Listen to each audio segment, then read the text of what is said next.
नमस्कार। आपके अपने चैनल पर मैं वंदना आपका स्वागत करती हूँ। आज इस वीडियो में हम लोग बच्चों को पहाड़े याद कराने की जो परिस्थितियाँ हैं उनके बारे में चर्चा करेंगे। छात्रों, हम लोग गुणा की संक्रिया सिखा रहे थे और हम ये पहले ही स्पष्ट किया जा चुका है कि गुणा की संक्रिया सिखाने के लिए बालकों को पहाड़े अवश्य याद करा देनी चाहिए।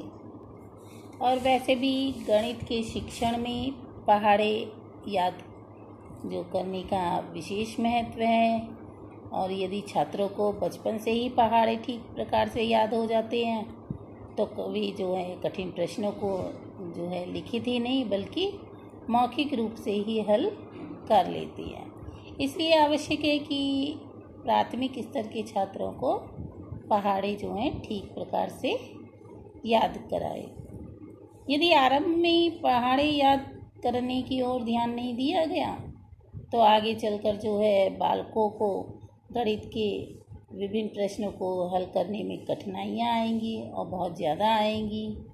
और ये बहुत ज़्यादा आजकल हम लोग देखते हैं कि वर्तमान जो विद्यालय हैं उनमें जो गणित का शिक्षण दिया जाता है उसमें पहाड़े याद करने की ओर जो है विशेष तौर पे ध्यान नहीं देते हैं, जबकि पहाड़े याद कराने की परिस्थितियाँ ऐसी बना दी जाएं कि बच्चों को मौखिक रूप से जो सवाल हैं वो हल हो जाए। तो यहाँ पर हम जैसे पहाड़े अगर ठीक प्रकार से याद हुए हैं या नहीं हुए इस प्रकार की परिस्थितियों को बनाएं तो बच्चे बहुत अच्छे से पहाड़े सीख सकते हैं। तो हम लोग यहाँ पर छात्रों को पहाड़े पढ़ने और याद कराने के शिक्षण पर प्रकाश डालेंगे, यानी कि ये चर्चा करेंगे कि पहाड़े याद कराने की कैसी कैसी परिस्थितियाँ बना सकती हैं। तो गोली या बीज या कलम या कोई भी वस्तु ले लें और उसकी दो दो ढेरियाँ बनवाई जाएं, क्योंकि सबसे पहले 1 का भी इसी तरीके से 2 का भी मैं यहाँ पर 2 का टेबल जो है बच्चों को याद कराने की परिस्थिति बता रही हूँ। और इसी के आधार पर विभिन्न प्रकार के जो हैं वो पहाड़े बनाए जा सकते हैं। जैसे गोली, बीज या कलम आदि की सहायता ले लें, कुछ भी ले लें, चौक है, कुछ भी जो आसानी से कंकड़ हैं इसको ले लें और उनसे दो दो की ढेरियाँ बनवा लें और उसके बाद पूछें उनसे कि इसमें कुल कितने बीज हैं। तो जो है ये इस प्रकार जो है बच्चे जो हैं स्थूल वस्तुओं के माध्यम से पहाड़ों का ज्ञान करना सीख जाएंगे। तो जैसे वो टू टू के जोड़ते जाएंगे, 2 और कितनी ढेरियाँ हैं 10 है तो 2 2 करके जोड़ जाएंगे तो 2 10 जा 20। तो इस तरीके से उनको मौखिक रूप से बहुत देखकर सुनकर सब अपना गिनकर अभ्यास कर लेंगे। और जब ये प्रक्रिया बार बार होगी तो बालक जो हैं पहाड़े भली भांति सीख जाएंगे। इसको यदि हम कहें तो हम कहेंगे कि इस वस्तुओं को बराबर के समूह में बनाकर हम बच्चों को पहाड़े याद कराने की परिस्थिति बना सकते हैं। देखिए, वस्तुओं को बराबर बराबर के समूह में बांटा था, ढेरियाँ यानी 2 का पहाड़ा सिखाने के लिए हमने 2 2 की ढेरियाँ लगाई, 3 का पहाड़ा सिखाने के लिए हम लोग 3 3 की ढेरियाँ लगाएंगे। तो इस प्रकार बालकों को आरंभिक स्तर पर पहाड़ों का हम लोग ज्ञान करा सकते हैं, जिनके माध्यम से वो पहाड़े सीखने में सक्षम हो सकते हैं। पहाड़े याद करने के लिए आवश्यक है कि हमें पहाड़ों को बार बार सुनना भी चाहिए।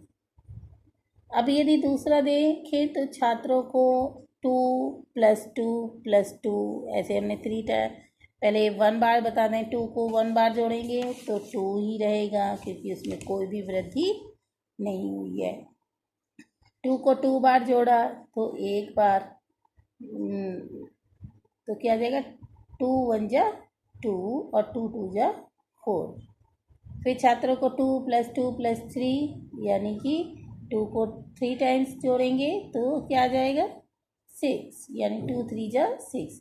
इस तरीके से बच्चों को बार बार जो है हम अभ्यास कराएं तो बालक जो है पहाड़े बनाना और सीखना जो याद करना उसके अभ्यस्त हो जाएंगे। इस प्रक्रिया को अगर हम कहें तो पुनरावृत्ति जोड़ के द्वारा हम बालकों को पहाड़े याद करा सकते हैं। जो परिस्थिति उत्पन्न करे पुनरावृत्ति की, उसके द्वारा भी बालक पहाड़ों को सीख जाता है। अगला है चार्ट द्वारा, यानी पूरे जो सारे आपको बताया गया है कि आरंभिक स्तर पर बालकों को जो है गुणा की संक्रिया के लिए सभी बालकों को हमें आपको सबको 10 तक टेबल जो है याद होना आवश्यक है। यानी 1 से 10 तक के पहाड़े हमें चार्ट पर लिख लें और उनको बोलने का अभ्यास कराएं, तो बार बार बोलने से उनमें ये याद हो जाएगा पहाड़े और गुणा की संक्रिया करने में सरलता आ जाएगी। पहाड़े याद कराने के बाद जब बालकों को पहाड़े याद हो जाए तो उनसे संबंधित प्रश्न पूछने चाहिए, ताकि गुणा की संक्रिया भी जो है स्पष्ट होती रहे और बालक आसानी से आगे आने वाली समस्याओं को हल कर सके। तो ऐसे प्रश्न जैसे कि पूछें 2 साइकिलों में कितने पहिए होते हैं, तो 2 का पहाड़ा हो गया, क्योंकि सब ने देखा है व्यवहारिक रूप से कि एक साइकिल में 2 पहिए होते हैं, तो यानी कि 2 और 2 4। 4 साइकिलों में कितने पहिए होते हैं, तो यानी कि एक साइकिल में 2 पहिए, तो 4 साइकिलों में कितने हो जाएंगे, 2 4 जा 8।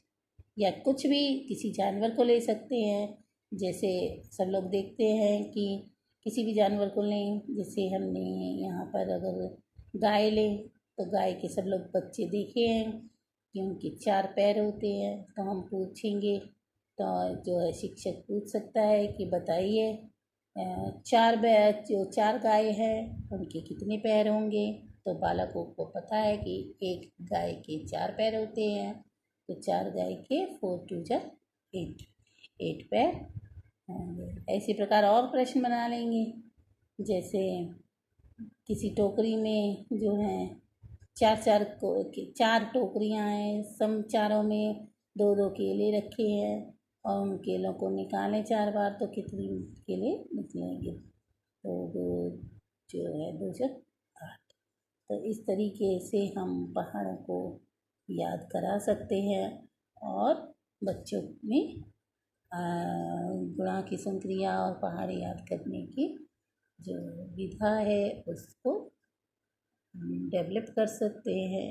बालक फिर कोई भी पहाड़े बना सकता है। अगर हम इन विधियों द्वारा बालकों को बताएंगे, उनको अभ्यास कराएंगे पहाड़ों का, तो बालक जो है आगे धीरे धीरे समझ उसमें विकसित हो जाएगी और वह किसी भी अंक का पहाड़ा आसानी से बना लेगा। अगले वीडियो में फिर मिलेंगे। धन्यवाद।